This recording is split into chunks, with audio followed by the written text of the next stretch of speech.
Hello everyone, welcome to my YouTube channel. My name is Sumera Khan and आज मैं आपको constitution history of J&K पढ़ा रही हूँ, जो हमारे JK SSB JK PSC assistant registrar के सिलेबस में है। रीऑर्गेनाइजेशन ऑफ द स्टेट भी पढ़ाऊँगी आज मैं आपको। So without any wasting time let's starting from the 15th of August 1947, जब भारत को आज़ादी मिली थी। इंडिया इंडिपेंडेंट तो हो गया था, बट 3 ऐसी स्टेट्स थी जो इंडिया के साथ इन्वॉल्व नहीं होना चाहती थी। तो वो थी हैदराबाद, जूनागढ़ एंड जम्मू एंड कश्मीर। ये 3 ऐसी स्टेट्स थी जो इंडिया का पार्ट नहीं बनना चाहती थी, बट जे.एंड.के को इंडिया का पार्ट बनना पड़ा था। कुछ ऐसी सिचुएशन हो गई थी। 20 अक्टूबर 1947 में क्या हुआ था? पाकिस्तान अपने 10,000 सोल्जर्स के साथ जे.एंड.के पे अटैक करने पहुंच गया। तो वो पहले मुजफ्फराबाद पहुंच गया था, यानी कि पाकिस्तान ऑक्युपाइड कश्मीर।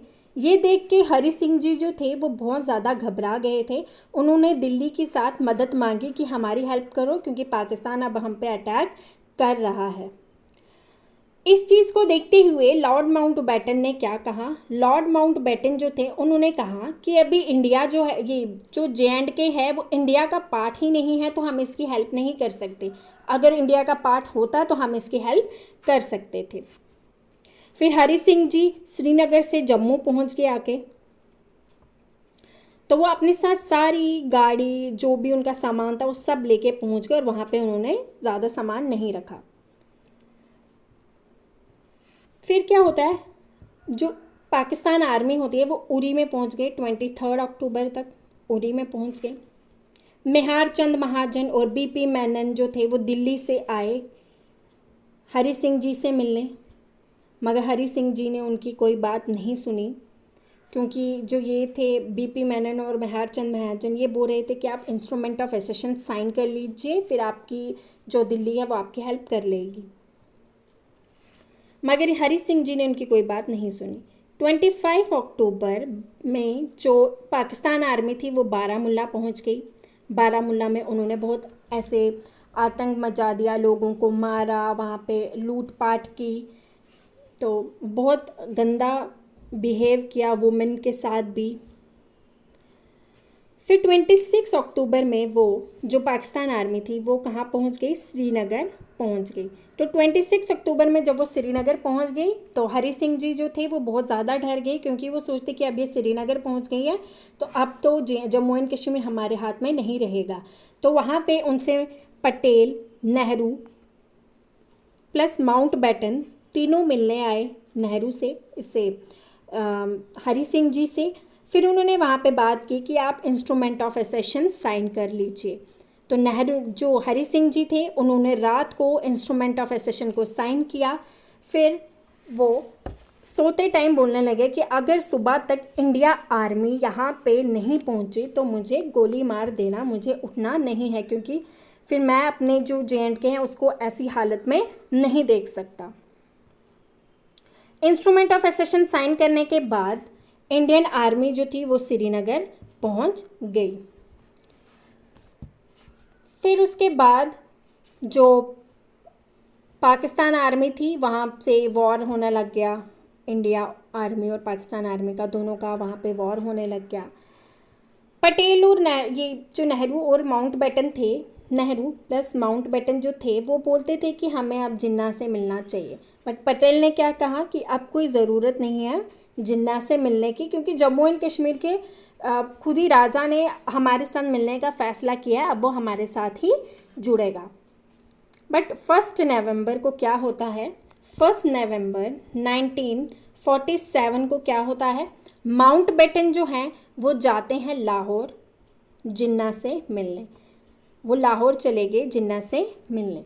जैसे ही वो जिन्ना से मिलने जाते हैं तो जिन्ना उन्हें बोलता है कि ऐसा नहीं होना चाहिए था, जम्मू एंड कश्मीर के साथ आपने गलत किया है, पहले आपको उनके लोगों से पूछना चाहिए था कि वो चाहते हैं मिलना हम इंडिया के साथ कि नहीं। जैसे कि आपने जूनागढ़ के साथ प्लीबिसाइट किया है, लोगों से पूछा है, उनकी राय ली है, वैसे ही आपको same process Jammu and Kashmir के साथ ही करना चाहिए था। 1 नवंबर 1947 को तो ये बात हो गई कि माउंट बैटन लाहौर गए जिन्ना से मिलने, फिर जिन्ना ने ये सब बातें उन्हें बोली। बट 2 नवंबर 1947 को क्या होता है, नेहरू जो है वो एक स्पीच देते हैं, एक टर्निंग पॉइंट है उनकी, जम्मू एंड कश्मीर के लिए एक टर्निंग पॉइंट आ जाता है, क्योंकि वो बोलते हैं क्या कि अगर नॉर्मल सिचुएशन अराइज हो जाती है जम्मू एंड कश्मीर में तो हम एक प्लेबिसाइट रखेंगे, एक वोटिंग रखेंगे कि लोगों को खुद वो डिसाइड करे whether to go with India और विद पाकिस्तान, की आप इंडिया के साथ जाना चाहते हो या फिर पाकिस्तान के साथ जाना चाहते हो। ये कौन बोलता है, नेहरू बोलते हैं। ओके, फिर उसके बाद 31 दिसंबर 1947 को नेहरू जो है वो यूनाइटेड नेशन जाते हैं। यूनाइटेड नेशन एक कंप्लेन लेके जाते हैं, क्योंकि यूनाइटेड नेशन उसी टाइम 1945 में आया था, तो वो लोग इंटरनेशनल इश्यूज़ के बारे में बात करते थे, तो इसीलिए वो यूनाइटेड नेशन कंप्लेन लेके चले गए अंडर 31 दिसंबर को गए थे 1947 अंडर चैप्टर 6 नॉट 7, क्योंकि चैप्टर 6 जो है उसमें ऐसी चीज़ें हैं यूनाइटेड नेशन की जिसको मानना ना मानना उस कंट्री का अधिकार होता है, वेदर वो माने या ना माने। बट 7 ऐसा है कि उनको मानना ही मानना है, तो इसलिए वो अंडर चैप्टर 6 के कि हम चैप्टर 6 के अंदर एक कंप्लेन लेके गए। उस टाइम पे वोटिंग में इंडिया के खिलाफ कौन थे, इंग्लैंड प्लस अमेरिका जो थे वो इंडिया के अगेंस्ट थे इस जम्मू एंड कश्मीर इशू के ऊपर। 21 अप्रैल 1948 में क्या होता है, यूनाइटेड नेशन एक रेजोल्यूशन पास करती है। क्या पास करती है, एक रेजोल्यूशन पास करती है for Jammu and Kashmir. Jammu and Kashmir के लिए 21 अप्रैल 1948 में यूनाइटेड नेशन एक रेजोल्यूशन पास करती है जिसमें वो 3 पार्ट्स देती है। कितने पार्ट्स देती है, 3 पार्ट्स देती है। एक होता है cease fire order, second one is truce agreement and third one is others.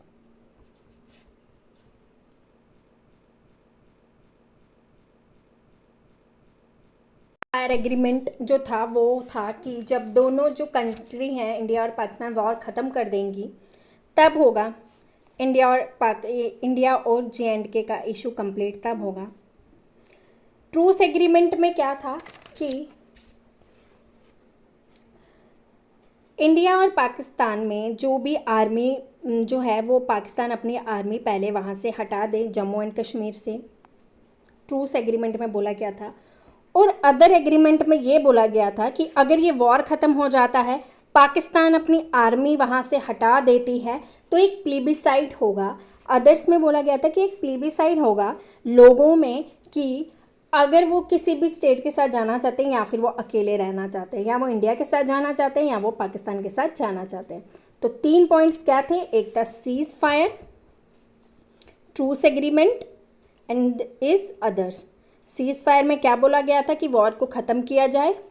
Truce agreement में क्या बोला गया था कि पाकिस्तान अपनी आर्मी जो है जम्मू एंड कश्मीर से हटा दे, जो मुजफ्फराबाद में उन्होंने कब्ज़ा किया था, POK Pakistan occupied Kashmir. And others में क्या था कि एक प्लीबिसाइट सेंट होगी, लोगों खुद अपनी मर्ज़ी से चाहेंगे कि उनको इंडिया के साथ जाना है या फिर उनको पाकिस्तान के साथ जाना है। सेम प्रोसेस हुआ था जिस मैंने आपको पहले बताया कि हैदराबाद भी जाना नहीं चाहती थी। तो हैदराबाद में बहुत सारी ऑर्गेनाइजेशन थी, जैसे रज़ाकर ऑर्गेनाइजेशन, MIM ऑर्गेनाइजेशन, जो वहाँ का नवाब जो था वो सपोर्ट करता था उन ऑर्गेनाइजेशंस को। रज़ाकर ऑर्गेनाइजेशन जो थी वो वायलेंस में बिलीव करती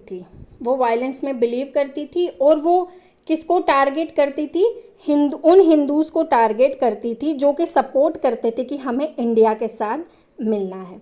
तो रज़ाकार ऑर्गेनाइजेशन किसको टारगेट करती थी, उन हिंदूज़ को टारगेट करती थी जो इंडिया को सपोर्ट करते थे, क्योंकि हैदराबाद भी चाहती थी कि उनको किसके साथ मिलाया जाए, उन्हें पाकिस्तान के साथ मिलाया जाए। पटेल ने कोई भी रिकमेंडेशन या कोई भी बातचीत नहीं सुनी नेहरू की, तो पटेल ने क्या कर दिया, 13 सितंबर 1948 में अपनी आर्मी कहाँ भेज दी उन्होंने, हैदराबाद में भेज दी। तो फिर 5 दिन के अंदर ही सितंबर 1948 में जो हैदराबाद था वो क्या बन गया, इंडिया का पार्ट बन गया था। ठीक है, 18 सितंबर 1948 में। तो इसका एक इम्पॉर्टेंट चीज़ ये है कि उसके जो ऑपरेशन था उसका नाम क्या था, अंडर ऑपरेशन पोलो, या फिर इसको पुलिस ऑपरेशन भी बोला जाता है, पुलिस ऑपरेशन। ये ऑपरेशन क्यों कराया था, क्योंकि इसी में जो रजाकर ऑर्गेनाइजेशन जो बनाई गई थी, उन्होंने कोई 2 लाख से ज़्यादा ही मर्डर कर दिए गए थे वहाँ पे लोगों के, इसीलिए जो पटेल थे उन्होंने ये किया।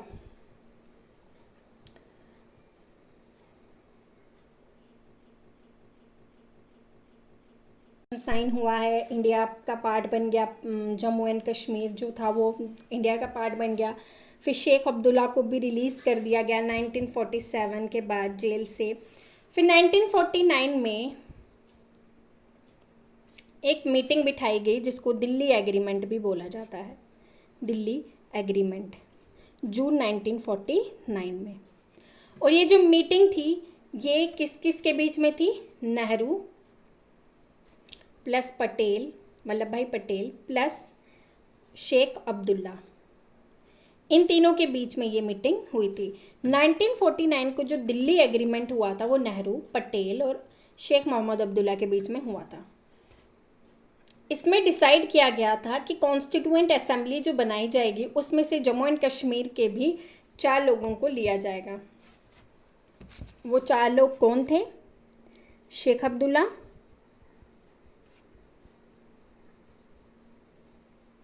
Second is Mirza Afzal Beg, third थे मोती राम बागड़ा और फोर्थ थे मसूरी। ये 4 लोग थे जिसको कॉन्स्टिट्यूएंट जो कॉन्स्टिट्यूशन बनना था उसके लिए इन 4 लोगों को लिया गया था फ्रॉम जम्मू एंड कश्मीर। का कॉन्स्टिट्यूशन बनना गया अंडर आर्टिकल 300A। उसको फिर जब फाइनल ड्राफ्ट किया था उसका नाम रखा गया था, फाइनल ड्राफ्ट के बाद उसका नाम रखा था आर्टिकल 370। ठीक है, उसका नाम क्या रखा गया था, आर्टिकल 370। आर्टिकल 370 आता है पार्ट 21 में। इसमें अमेंडमेंट्स हुई है, बहुत सारी अमेंडमेंट्स हुई है, बट जब ये पार्ट लाया गया था तो इसको बोला गया था टेम्परेरी एंड ट्रांजिशनल प्रोविजन बोला गया था। जैसे ही इंडियन कॉन्स्टिट्यूशन में 13 अमेंडमेंट होती है 1962 में, तो उसके बाद नागालैंड को भी एक स्पेशल प्रोविजन दिया जाता है अंडर आर्टिकल 371A। 370 के कितने पार्ट्स हैं, 3 क्लॉजेज हैं 370 के, 3 क्लॉजेज हैं, clause 1, clause 2 and clause 3। Clause 1 जो है उसमें कितने पार्ट्स हैं, उसमें A, B, C, D करके 4 पार्ट्स हैं। आर्टिकल फर्स्ट में लिखा गया कि आर्टिकल 368 जो है वो एप्लीकेबल नहीं होगा जम्मू एंड कश्मीर में। Article 368 is not applicable in J&K, but article 368 जो है वो 7th अमेंडमेंट 1956, 7th अमेंडमेंट जो हुई थी 1956 में, तो आर्टिकल 368 तो वैसे भी डिलीट कर दिया गया था। तो पार्ट 1 में क्या है, A, B, C, D, जिसमें A में बोला गया था कि 238 is not applicable to J&K। B में क्या था, union list plus concurrent list जो है वो एप्लीकेबल तो होगी जम्मू एंड कश्मीर में, बट 3 चीज़ों पे नहीं होगी। अब वो 3 चीज़ें कौन सी थी, defence, foreign affairs plus communication. 3 चीज़ें कौन थी, defence, foreign affairs and communication. इन तीनों चीज़ों पे जम्मू एंड कश्मीर के जो ये तो 3 चीज़ें हैं, इन्हीं पे कर सकते हैं और बाकी किसी पे नहीं कर सकते। पार्ट सी में क्या था? सी में था आर्टिकल 1 एंड आर्टिकल 370, और पार्ट डी में था others article with president concentration with the J&K। Other articles, अगर जम्मू एंड कश्मीर ने कोई आर्टिकल लगाना होगा तो वो prior recommendation with the Jammu and Kashmir होना चाहिए। ओके। इसके बाद 1956 में अमेंडमेंट हुई थी, 7th अमेंडमेंट, जिसमें आर्टिकल जो 36238 जो था, जो एप्लीकेबल नहीं था J&K में, उसको रिमूव कर दिया गया था, यानी कि वो हटा दिया गया था।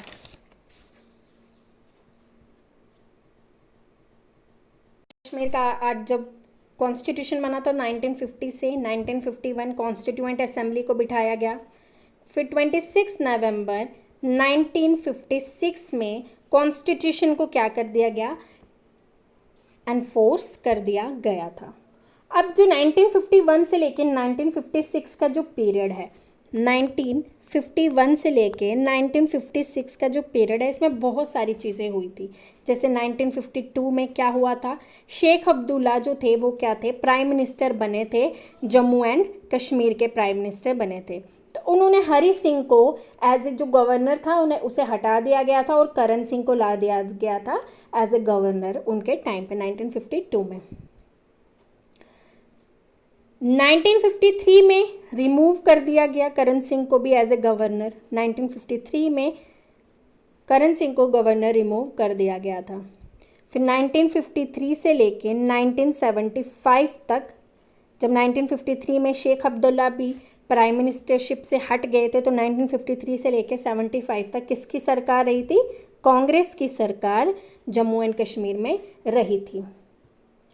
1952 में एक इम्पॉर्टेंट एग्रीमेंट हुआ था जिसको दिल्ली एग्रीमेंट भी कहा जाता है, जिसमें government of Jammu and Kashmir और गवर्नमेंट ऑफ इंडिया कैसे काम करेंगे एक दूसरे के साथ, उसमें बात की गई थी। किसमें? दिल्ली एग्रीमेंट में, कि वो उनका काम जो है कैसा होना चाहिए। 14 मई 1954 को एक ऑर्डर आया था जिसे बोला जाता है प्रेसिडेंशियल ऑर्डर। प्रेसिडेंशियल ऑर्डर ये बहुत इम्पॉर्टेंट है, बहुत ज़्यादा इम्पॉर्टेंट है, क्योंकि प्रेसिडेंशियल ही ऑर्डर में आर्टिकल 35A आया था। क्योंकि article 35 is not mention in the constitution, it is a part of the presidential order of 1954। इसमें कहा गया था कॉन्स्टिट्यूशन इंडिया का does not applicable to the Jammu and Kashmir. अगर जो कॉन्स्टिट्यूशन है जम्मू एंड कश्मीर का, ठीक है, इंडिया का कॉन्स्टिट्यूशन जो है वो एप्लीकेबल नहीं होगा जम्मू एंड कश्मीर में। अगर उसमें कोई चेंजेस चाहिए तो उसको आर्टिकल 370 में आना पड़ेगा, डायरेक्टली एनफोर्समेंट नहीं होगी।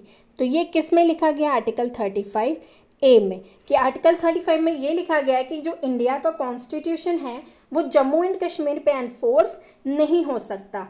अगर कुछ चीज़ें डालनी भी है जम्मू एंड कश्मीर के कॉन्स्टिट्यूशन में तो it has to pass with article 370, not directly article 35A। तो आर्टिकल 35A में कुछ इंपॉर्टेंट चीज़ें भी लिखी गई थी, जैसे कि परमानेंट रेजिडेंट होने चाहिए जम्मू एंड कश्मीर के, जो परमानेंट रेजिडेंट है, ठीक है। सेकंड आ गया लैंड वाला, कि उन्हीं के पास लैंड होगी जो परमानेंट रेजिडेंट होंगे, नहीं तो ऐसे भी लोग हैं कि बहुत सालों भी यहाँ रहते हैं तो वो परमानेंट रेजिडेंट नहीं है जम्मू एंड कश्मीर के। जॉब्स भी उनके पास होगी जो यहाँ पे परमानेंट रेजिडेंट होंगे। हमारा from 1947 to article 35A, hope आपको आर्टिकल 35A समझ आ गया होगा कि वो प्रेसिडेंशियल ऑर्डर 1952 के एक्ट के तहत आया था, ना कि वो किसी भी इसमें फंड यहाँ पे जो आर्टिकल्स हैं उसमें मौजूद है। तो आपको यहाँ तक होप समझ आया होगा। अब हम कुछ इंपॉर्टेंट कॉन्स्टिट्यूशन के पार्ट्स पढ़ेंगे जो हमारे जम्मू एंड कश्मीर के पार्ट थे। Constitution of Jammu and Kashmir के कितने पार्ट हैं? 13 पार्ट है, 158 आर्टिकल हैं और 7 शेड्यूल हैं। अडॉप्ट किया गया था 17 नवंबर 1956 में, केम इनटू फोर्स ऑन 26 नवंबर 1957 में। इंपॉर्टेंट अमेंडमेंट्स मैंने लिखी हुई हैं। फर्स्ट अमेंडमेंट हुई थी 1959 में, तो आपको ईयर याद रखना ज़्यादा इंपॉर्टेंट है कि फर्स्ट अमेंडमेंट कब हुई थी। 1959 में फर्स्ट अमेंडमेंट हुई थी। 12th अमेंडमेंट हुई थी जिसमें कि यहाँ पे ईयर नहीं लिखा अमेंडमेंट हुई थी 1975 में। 12th अमेंडमेंट हुई थी सेक्शन 48 में, जिसमें कि जो 25 रिजर्व सीट थी पीओके की उसको कम करके कितना कर दिया, 24 कर दिया था। 20th अमेंडमेंट एक्ट 1988 में हुई थी, रिप्लेस कर दिया गया था लेजिस्लेटिव असेंबली की seats from 100 to 111। 26th amendment act of 1999 regional language जो गोजरी थी उसे ऐड कर दिया गया था 6th schedule of the constitution. तो ये आपको याद रखना है कि गोजरी जो थी इन जम्मू एंड कश्मीर की रीजनल लैंग्वेज कब बनी थी, तो 26 अमेंडमेंट 1999 में जो 26th अमेंडमेंट हुई थी उसमें 6th शेड्यूल में ऐड हुई थी। 6th अमेंडमेंट एक्ट ऑफ 1965, ये बहुत इंपॉर्टेंट है। सदर रियासत and the prime minister governor with chief minister, यानी कि जो सदर रियासत जो था उसे रिप्लेस कर दिया गया था गवर्नर एंड चीफ मिनिस्टर से। 6 शेड्यूल्स में कौन कौन सी लैंग्वेजेस हैं? कश्मीरी, डोगरी, पाली, दार्दी, पंजाबी, पहाड़ी, लद्दाखी एंड गोजरी, जो 26th अमेंडमेंट एक्ट में आई थी। First prime minister of Jammu and Kashmir Mehar Chand Mahajan, first governor Karan Singh, first chief justice Kanwar Singh, first CM and last PM Ghulam Mohammad Sadiq, first IAS topper Shah Faisal, first Sikh governor Diwan Motiram, first Mughal governor Mir Qasim, first Afghan governor कौन थे? अब्दुल्ला खान इसाक। सो आज के लिए बस इतना ही। मैंने आपको आज हिस्टोरिकल बैकग्राउंड अच्छे से समझा दिया है। होप आपको अच्छे से आ गया होगा और आपको हर एक चीज़ डिटेल में पता होगी कि कैसे कैसे जो हमारे आर्टिकल्स हैं वो कैसे कैसे इंडिया के साथ जुड़े हैं, हमारे कॉन्स्टिट्यूशन के साथ जुड़े हैं। जम्मू एंड कश्मीर इंडिया का पार्ट कैसे बना, क्या क्या चीज़ें आई थी, कौन कौन से लोग इन्वॉल्व थे। तो आपको ये सब सारी चीज़ें अच्छे से समझ आ गई होगी।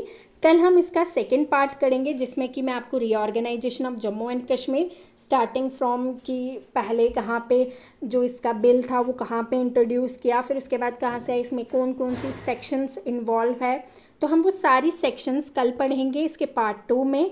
होप आपको मेरा लेक्चर अच्छा लगा होगा। अगर आपको मेरा लेक्चर अच्छा लगा है तो आप इसे लाइक करें, शेयर करें और कमेंट करके मुझे ज़रूर बताएं। Thank you and bye bye.